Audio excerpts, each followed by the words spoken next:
I lived in a house that seemed to be haunted by doppelgangers. Every event that happened never involved some mysterious figure, but a known person being in a place where they should not have been. Here are a few examples. I was a teenager at the time, and I was instant messaging my GF at the time with my webcam turned on. I had the viewer up so that I could see myself in the webcam. Behind me, there was the stairs leading up, left of camera view, and the entrance to the living room, right of camera view. My younger sister would typically fall asleep every night on the couch in front of the TV and make her way up to bed in the middle of the night. At one point in my webcam view, I saw my sister leave the living room and go up the stairs. The thing that struck me as odd was that I didn't hear anything. It was an older Victorian house, so the wooden floor and stairs were loud AF. Without saying anything to my GF, I got up and looked into the living room and there was my sister passed out on the couch. I sat back down and asked my GF if she had seen anything in my camera. She said, "Yeah, I just saw your sister go upstairs." My family was all getting ready to go somewhere. I was sitting in the car with my mom and we were waiting on my sister who was still in the house.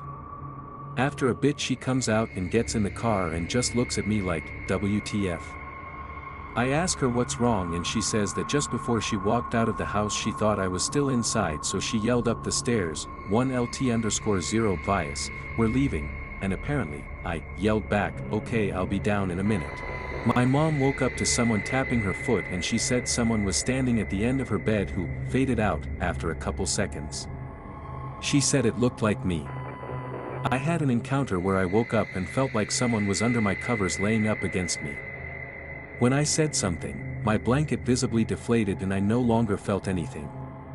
I include this with doppelgangers because though I didn't see what I felt under the blanket, it laid like my GF would have laid against me.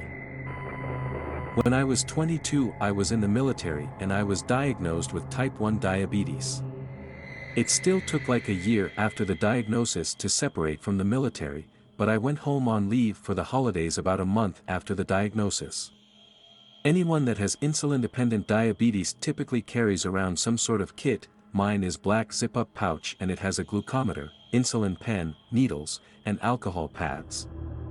Right after I left home to head back from leave, my mom texts me to ask if I'm missing my diabetic kit. I look, and I'm not. She sends me a picture of a diabetic kit and asks if I know it. I've never seen this kit before in my life. Apparently, my sister went into her bedroom and discovered it outside of her window propped up like someone had set it there. Oh, also, her bedroom is on the second floor. Nobody else we know has diabetes. My grandfather had a very similar story to your first one. He was in bed, reading before going to sleep, and he saw my grandmother, his wife, walk past the bedroom in a nightgown. He thought that was odd because she never wears a nightgown. A couple minutes later, she walked in the room from the same side of the hallway that she walked from earlier, and got in bed.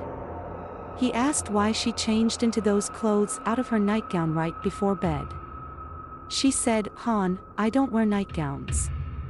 The other story he told me was a computer they had that was in the middle of a large circular table in the basement. They heard a big crash from the basement and naturally ran down to check it out. His computer was on the floor, broken. To this day he insists it could not have fallen on its own, as it was in the middle of the table. I have a similar experience. When I was younger, my parents would frequently go run errands in the neighboring city and be gone most of the day from morning to night. Our living room was in a spot where you would have to walk through it to get from the back door to reach either the front door or my parents' room. You would walk between the couch and the TV while doing so. So I was home alone and my dad came through the back door, walked in front of me as he crossed the room and entered his and my mom's room. Then he came back out, walked across my field of vision once again, and left through the back door. He didn't look at me, look at the TV, or really do anything besides walk across the room in both directions. When I asked him what he came home for or if he forgot something, he honestly had no clue what I was talking about. They were an hour and a half away and coming home for something they forgot would have not made much sense. He was also wearing different clothes when I spoke with him compared to when I saw him earlier. Such a strange experience, and I only saw it that one time. My wife claims she also had a doppelganger event with her brother. She said that she was pissed off at him because he didn't walk the dog, so she was taking him out when she ran into him downstairs in the building lobby or parking, and he was with a friend she never met. Her brother asks her for the house keys, and she says no, because she was mad at him. He tells her he's thirsty, and she walks away. When she gets back home, he is not anywhere. As soon as she walks in, she gets a call from a hospital that her brother was having an asthma attack and wanted her to go keep him company. What freaks her out the most is thinking, what would have happened if I would have given him the keys? Would they have gone through his hands, or what?